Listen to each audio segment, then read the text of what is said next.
Celebrating 25 years in the country music industry, Petrella, First Lady of Country Soul. Who is this person? Where did she come from? These are the questions many ask of this dynamic, small-framed lady with a voice that carries the heartfelt, rhythmic words of a woman who's learned how to love, how to hold, how to let go, and when to fold. How do you describe first meeting Petrella? She's a wise woman and a stunningly beautiful lady, both within and without. Would you say it's like a buzzsaw? She always has a wonderful smile for everyone, though she's known for years and those that she's just met. Maybe a helicopter or a whirly-bird. If you love something, you're going to put your entire heart in it. And that's just what she does. Sometimes when I've got people riding with me, they're surprised that I listen to country. I said, well, I like country, you know. I said, used to listen to Charlie Pride. I especially like Petrella. She is definitely a show person. She knows how to get the crowd involved. Her presentation is excellent. Even some of the most seasoned artists comment on how intimidated they are when performing in a venue in the Los Angeles area. They are not only performing in front of people who are hip and knowledgeable, fans, but people who are their peers in the entertainment industry. This did not deter our Petrella. She's done very well for herself, being a black female singing country music. She's very personable, and which really comes through in her performance and her songs. There's something about her that gives off life, with a capital L. She's not only just talented and beautiful. The first time she told me she was a grandmother, I think I almost fainted, because to me she looked like she was in her 20s or 30s. Perhaps the best way to really learn about Petrella is to look at her music. Girls in fancy dresses, guys whispering in their ear, dancing slow, arms around each other, like not another soul is near. I'm still here, am I the only one lonely tonight? I just want someone to share the soft moonlight. So everything she sings has meaning to her audience. And then not only does she sing and have a beautiful voice, but there's a presence about her. There's a shining glory about that woman. As a keyboard player, both accompanying and singing along with her, I was blessed to hear a super soulful voice coming from an entertainer who knows how to please an audience. I remember her singing in the Glee Club. She's like one of my very close friends. His name was Roy, and I remember her being a cheerleader, and one of her favorite cheers used to be, Roy, he's my man. And if he can't do it, nobody can. Imagine you like me. Imagine you like me. My dream was always to be an entertainer and to be in the music business. And I saw myself getting a Grammy. I saw myself hearing myself on the radio. And when that happened, it was like, oh my God, what is this? You know, and it was the dream that I dreamed, but I knew even then that I still had quite a bit of a battle. You know, I knew that. I knew it was coming. Her current situation of living does not cover the fact that, like the song titled Country Girl, she's all that for sure. That's where I'm from. It's the country. The Heartland is what I long for. The Heartland is where I want to be. The Heartland is where my soul will lay down. When the last breath That's all I listened to when I was a child on the radio. That was all that was being played here in Hot Springs was country music. And then at night, if we were real lucky, we could get maybe Memphis or Nashville. And so we would hear R&B. At that time, it was called rhythm and blues. And then you would get a little bit of rock and roll out of Memphis. But my roots of music in my ear was always country. And then my people would buy what they call race records back in that day. Music that would be from Ray Charles or people like that. So I had that influence also. When I was in grade school, I knew that I was an entertainer. There was never a question in my mind from that day. When I first, I think John Puckett did The Green Door, which was a Pearl Bailey rendition that I did at Goldstein Elementary School. So there was no doubt in my mind that I wanted to be an entertainer. But as an African-American woman and with strong, my environment didn't reflect that. So my father was just simply trying to make sure for me as a woman that I would have a strong, monetary foundation so that I could take care of myself. It is said it takes a village to raise a child. Hot Springs is the village. It's where everybody participated in making sure that that era of children that were being brought up and getting ready to face the world when we became accepted as equal, that you had to be good. Hot Springs, Arkansas was the village for Petrella, a small town known as a tourist destination where people from around the world would come for baths. If I am an African-American woman and if I really want to excel at what I have to fight. I have to work and I have to be above everybody else in everything I do. Born during a time of segregation, Hot Springs offered the best in African-American lifestyle. Everyone worked in or could work in the bathing industry. They bought homes, owned property, they were teachers, preachers, there was nightclub life, nightclub owners, and business owners. Petrella's dad was a business owner, as was his father before him. He owned the neighborhood barber shop. It was here she would learn who the people were that made Black Hot Springs operate. Her parents were very dedicated to her and encouraging to her. I think that she's probably the person that she is because of her parents. My parents were absolutely the foundation, but it took every human being in Hot Springs to get me where I wanted to go. We love to meet people. We love to share with people.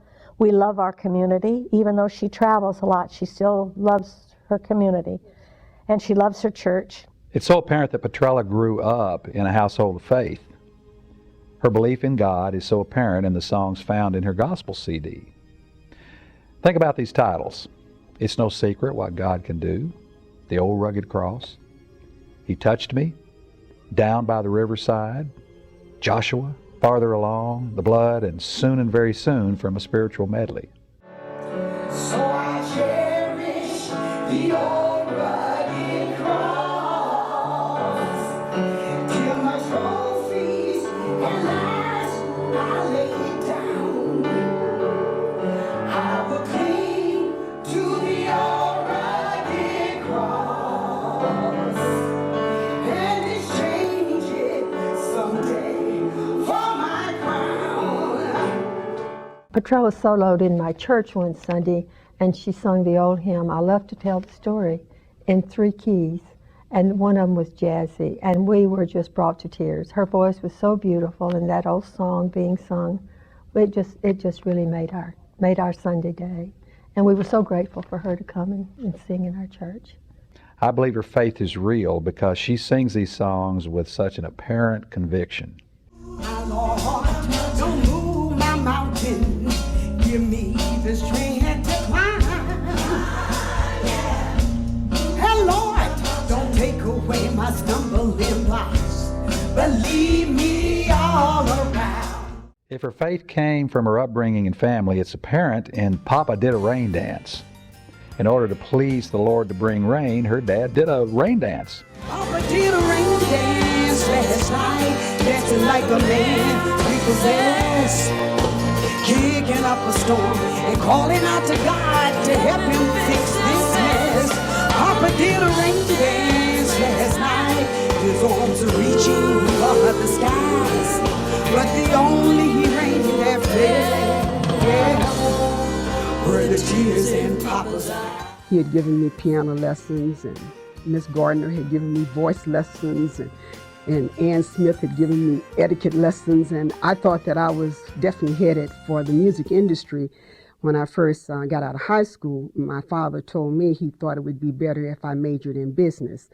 And so that's what I did, and I got a minor in accounting. Even though I sung in the churches and everything, I didn't become professional in songwriting until I was way late in my 30s. I remember her singing in Glee Club. She was, I thought, pretty good at it. I don't know a whole lot about singing and what sound, I know what sounds good to me.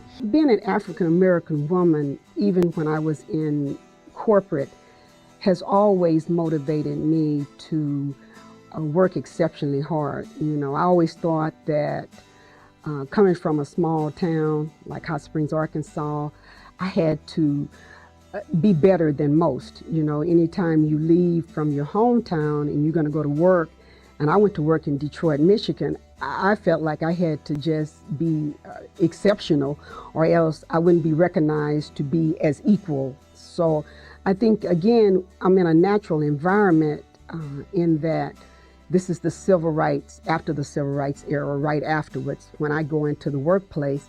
So I've got to excel. I was the first African American that had ever worked as an administrator for a governor. And I went there, and I never forget being interviewed by a gentleman that was Bumper's administrative assistant. And he says to me, he says, "How fast can you type?" And I had no problem. I thought, because I had really put myself, like I said, even for Chrysler, I was going to type as fast. I said, "How fast do you need me to type?" And so I was one of the fastest typists they ever had. And so he told me, he says, "Well, he says, how do you think you could get along with everybody here?" And I looked around and I said, "Wow, pretty good." I said, "I think it'd be just fine." I'm going to just do what I got to do.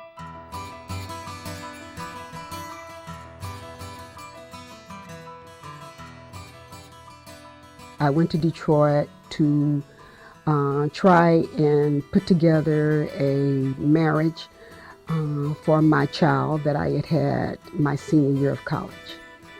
And when I went to work for Chrysler Defense, I was pregnant. The relationship that I had with my husband at that time was strained because he had engaged in lots of drugs. And when I got to Detroit, I had a lot of choices that I had to make.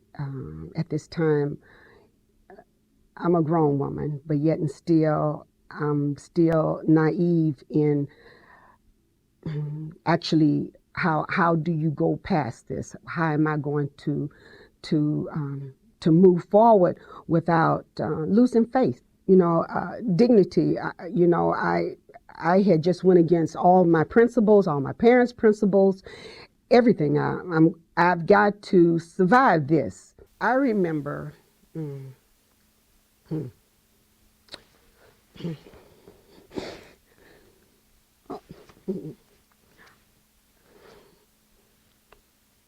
I remember being in right before I went to work for Chrysler that week. I had no food, and I was 2 months pregnant. And I went to the unemployment line, and that's when they told me they had this job at Chrysler. I went to the next line, and I saw a gentleman from Arkansas. I won't even call his name, but he'll know who he is. And he says, "Petrella, what are you doing here?" And I said, "Wow." I said, "Isn't this a small world?" I'm trying to get food stamps today. I said, "But I do have a job that I'll be going to in 4 weeks." I said, "So I just need a tie over." And he says, no problem.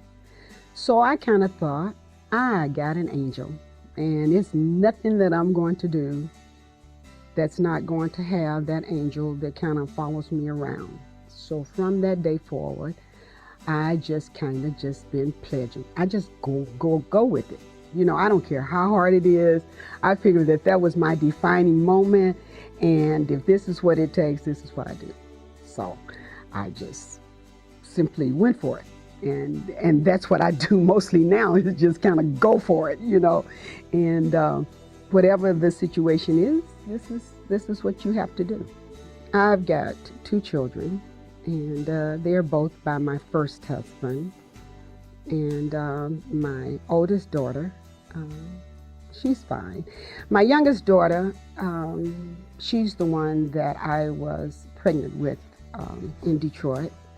And I would hate to, I have no medical proof. I don't really know, but she has fought, you know, the drug scene for the majority of her life, you know. But I think, just like, I remember that story about those little ducklings, you know, Ugly Duckling. Ugly Duckling, I think, was a story I remember so vivid when I had her.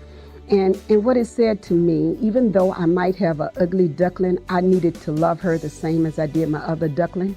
So in my eyesight, I just love her. I love her through all of the courts that we have gone through, all the rehabs we have gone through, all of the many scares, the many phone calls, all during the time that I've been in this business.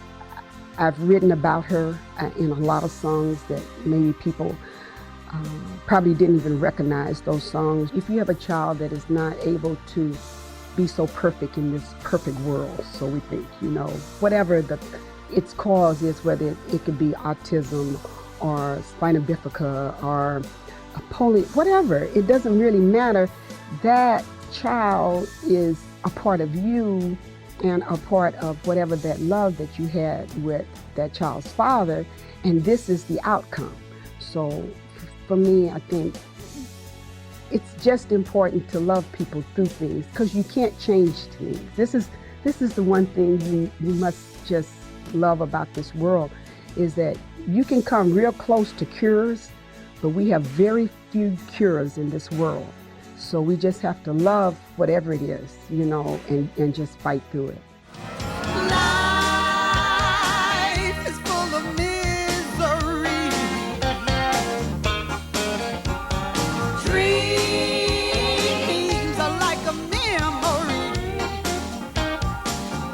bringing back your love that used to be. Tears, so many I can't see. I began writing professionally through the Los Angeles Songwriters Association, which was a group of writers, including Diane Warren, a woman that has written just songs for Cher and a lot of other great artists. We were all there, and we were all trying to learn how to be commercial, in that we would write for people on the charts. And that's what that whole scene was about, was to get us prolific writers, the same as they do in Nashville with what they call tunesmith there. You know, we were tunesmiths writing in Los Angeles. And I was writing for a group of African American boys who had gotten signed with Motown. They were called the Boys. And I was writing a style of music that was a little bit, I would call it, early 90s Motown, Bobby Brown era, you know. And but each time I would write anything that was not directed to them, it would always have this country flair. And every time I would pitch a song to different producers, they would say, well, this is such a story song, you know, even though it had a rhythm and blues groove, it was telling such details, you know, about the woman and the man and where they ate at and what they drank, and it was just very, you know. So they said, well, maybe you should try and send this music to Nashville. As a writer, I had pretty much accepted that I was older and I was much more mature than what most artists are when they go into the music business. I had raised both my girls. I had spent over 20 years in the defense industry as an administrator, and I just simply wanted to do professionally what my heart had told me I should do, but my father had persuaded me not to do because it wasn't a monetary gain in his eyesight in the music business. In the past 25 years, she traveled around America as the only female country singer and came face to face with racism in the industry. Many have said of Petrella, if America was blind, she would have had a Grammy by now.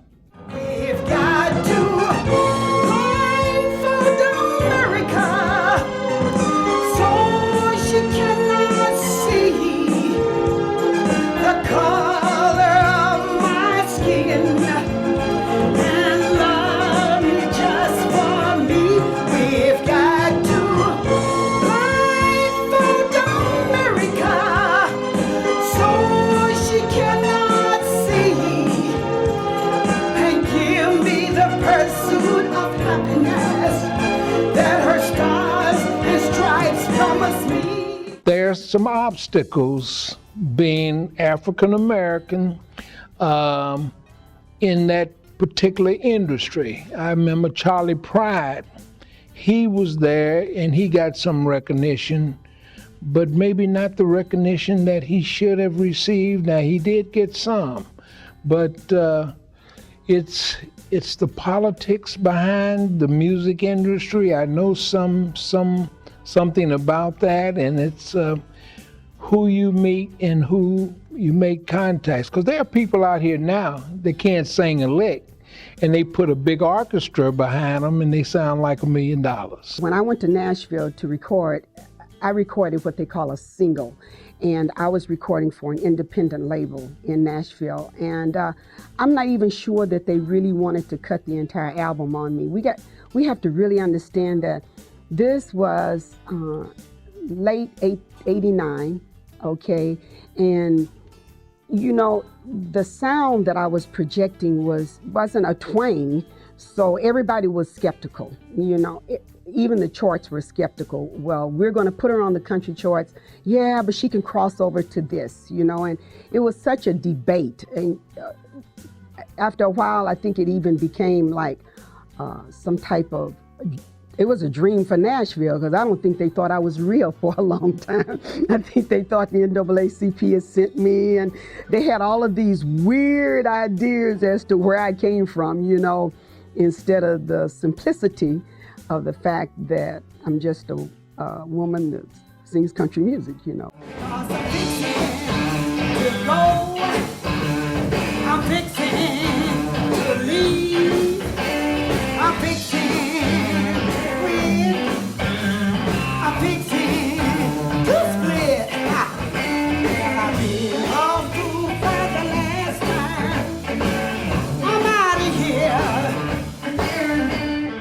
When I heard myself and I knew that I was moving up the charts, then I had to shift my whole entire being from being a songwriter to being an artist, which I have to say is actually a 360-degree turn. Not willing to be boxed in, Petrella's creativity led her to be a master storyteller, as she sings and dances right into your hearts with energetic live show performances. As an independent, my first record deal was with Playback Records, and so they are an independent label. After I charted so much, then I was offered a lucrative deal with one of the major labels. But the major labels, when you decide to become more of a commercial artist, you have to have a lot of accessibility to money. Let's just be honest about it.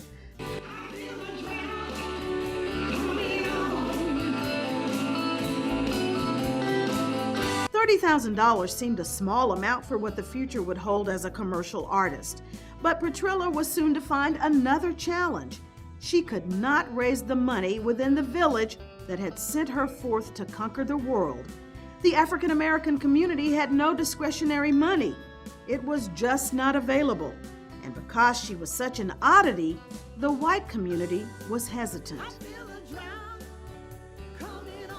You have to be pretty much surrounded with what they call my people, or good investors, or angels. And I used to take this very personal because I didn't have that type of a support. Being that she's the first black African-American woman that hit the country and western scene, it should have been a takeoff. I was a great horse, don't misunderstand me, but I was an unusual horse.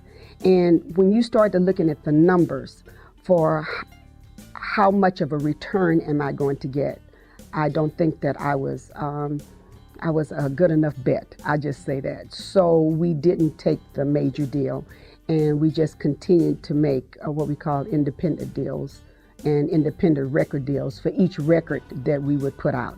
And then we would put promotion and make sure that that record would chart, or the label that I would make the record deal with, they would put the promotion and make sure that I have always stayed within the realms of success within the business. Looking back in 1994, after a failed 6-city tour where if anything could go wrong, it did, it was at this time she began to reevaluate, review, and reinvent herself. That tour had cost me a bundle. I tell people I had never seen anything like it. It was because I really believed I could have used a lot more direction in doing a 6-city tour. I think it was bigger than what my smaller label was. We had problems with distribution. In fact, my first CD, The Hurricane in Florida, had taken it out, took it back out to the ocean. And so the music didn't arrive to get into the different cities that we were going into. Lightning struck one of the radio stations where I was in Clovis, New Mexico. So it was just crazy. So I came home and I went to the wise person in my life, my dad. Always says, no matter how old we are, sometimes we need to go to the wise person. And I went to him and I told him, he says, I'm going to tell you right now. He says, if it's about the money, he says, you won't ever be any more successful than what you are now. And he says, it has to be about something else. And he says, and it can't be about the money. So I went home and I told the story. I told Bob, I told him, I said, you might think I'm kidding, but I actually thought my brain shifted and my heart shifted. And I just said, forget the money. Let's just do what we love, and let's just try and make other people love what we do and then make a difference. Let's put the money away from me, where it's not about that. It's about making people happy, not just for that moment, but now we can extend it a little bit further now. When they leave there, if it was their favorite charity, then we've done a good job. Or if it was for the women who were in abusive situations, where we were doing shows for them, that helped build that wing, that helped do this. So, and I'm so involved now in that concept that I don't worry. It's not about the money. I don't care. It's about, can I make a difference? Dreams of the Heartland, a nonprofit entity, was created, and all funds from the sales of her records go to help others. The First Lady of Country Soul was able to move forward. Dreams of the Heartland is given to the Salvation Army, scholarships to Philander Smith College, people helping others excel by example, the Literacy Council of Hot Springs, the Texas Fallen Soldier Project, Portraits of Patriotism, Care Pregnancy Resource Center, Garland County Habitat for Humanity, and more. She's one of the most giving persons I've ever known. She's always thinking about somebody else or giving something to someone, not just with her performances, but with her foundation and her caring for other people. I think Petrella is a very loyal person. I think that if, she could do anything to help anybody, she would do it. I mean, she'd bend over backwards. She'd probably give you her last penny if it need be. Her mother had lupus, and I understand her grandmother had lupus also. So that's how she became involved with us with the Lupus Foundation. And I love her singing. I just love her. We have a gospel concert each year, and she sings, I think, just about every year she's on the program. And I don't have to ask her. She's a member of our chapter, and she's always giving us advice. And she's an encouragement to me because she knows how to get things done. And if she sees that we need something, she's right there. You don't have to ask her, and she just does everything in a loving manner. And what I decided that I would do is that all the sales from my CD would then go to Dreams of the Heartland. And that way, it never had to worry about money from the general populace. If the people want to write a check, that's fine.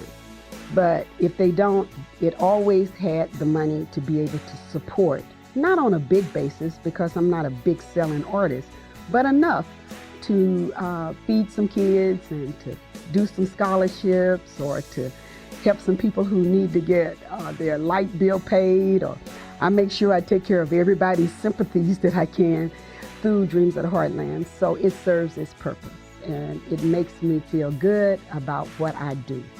The knight in shining armor, the man behind the scenes, a quiet man, her friend, her confidant, her husband, her manager. Some might say that he is unassuming, Bob Polifay. He is always there behind the scenes, looking, listening, watching, and encouraging this songbird to just be who she is and enjoy that privilege. Patience is a song about being the best for all, asking for her husband's patience in her desire to be a good wife. Marriage is best when two hearts, another of her songs, are together in life. She has a good husband. Bob is a very good husband and very supportive. He gives her all of this support and freedom to do what she does. And a lot of men couldn't handle that, but he handles it beautifully. I've never met anyone so loving as those two people.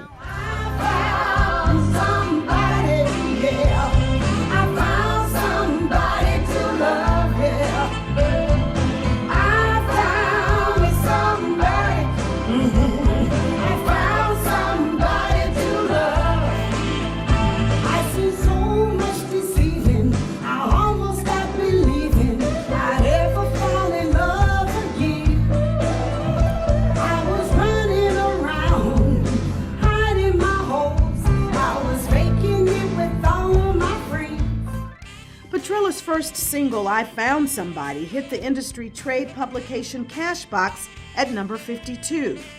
Between 1994 and 2006, she was nominated for New Female Artist of the Year, Album of the Year, and Performer of the Year by a variety of music industry organizations and publications, including Nashville Tracker Magazine and the Tennessee Songwriters Association.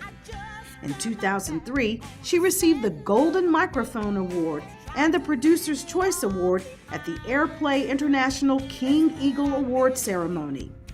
She has performed throughout the country, from the South to the Midwest and California. When you stand before audiences that are there for, whether it's a couple of songs, say 6 or 7 minutes, or whether you're there for a 90-minute concert, or whether you are autographing a picture of yourself to give to a child who can say, I saw her, I was with her. It's just about inspiring for that moment. Because most of our moments that we have in this world is so about us. But when you come to a concert, everything that happens, whatever that song takes you to, whether it's your first time you danced, or it's the first time you had romance, or it's the first time that you achieved something, it's about you. And those few minutes that you are at a concert or a recital or whatever, you're the one that's absorbing music. It's moving you. She's fantastic. And this last CD that she put out, she sent to me, and I'm telling you, it should be what in the music industry what they call a bullet. I mean, it should hit and go to the top. And she has written, I think she wrote majority of the songs on there, and they had so much meaning of everyday life. There's so many themes in her music that describe her approach to and experience in life. Feel just like a child without a home. The love I give you keeps you hanging on, honey. All I ever need is you. You're my first love, you're my last. You're my future, you're my past. Loving you is all I ask, honey. All I ever need is you. I truly believe that there is a journey that's already prepared for most of us. In fact, I know it is for all of us. And oftentimes, if you fight it, instead of just keep on going for it, you'll be disappointed. So I truly believe that you just have to get on the treadmill and just roll with it, you know. And if you do be so fortunate enough to get a good educational background, I tell people, I really believe you just need that. Then when you go beyond that, I think if you can surround yourself with people who love you just for you. Petrella loves life and enjoys it, but gives us a grounding, so to speak, that we cannot take this kind of life for granted. Sometime we might find ourselves living on a shoestring, another title of a song. And in the title of the song, Blink, in that song we're shown that life situations, even situations such as death, can come as quick as a blink of the eye.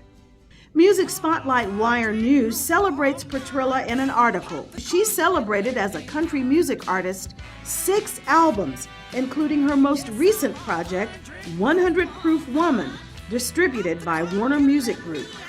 Petrella's single, I Want to Know You Forever, reached number 14 on the Hot Country Single Sales Chart in Billboard magazine, sending her to the position of a seasoned, successful female recording artist in country music. As an African-American female country artist, she is one of the first to achieve this level of success, as well as maintaining longevity in her career as a musical artist. That's what she is, an ambassador for good times and for joyful singing and for helping others, a mother, a grandmother, a wife. I don't know how she does all she does, but I admire her for it. Everything you do in life is not all the time about you. You know, you're important, don't misunderstand me, but sometimes you just can't be. People always ask me, well, why aren't you on television? Well, why aren't you here? Well, why aren't you there? And I said, but I am where I need to be. And once you have accepted that, that's my truth. You know, I am where I need to be. And everything else is just a given. That's it. How long has it been since I reached out for your hand? Thank you for who I am. How long has it been? Shine down on me. Shine down on me. Wash away the doubt and bless the life I lead. Shine on me.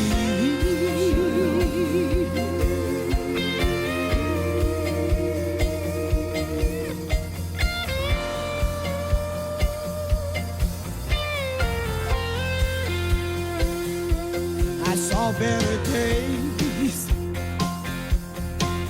with promises I made. When they broke, I was afraid. No more better days.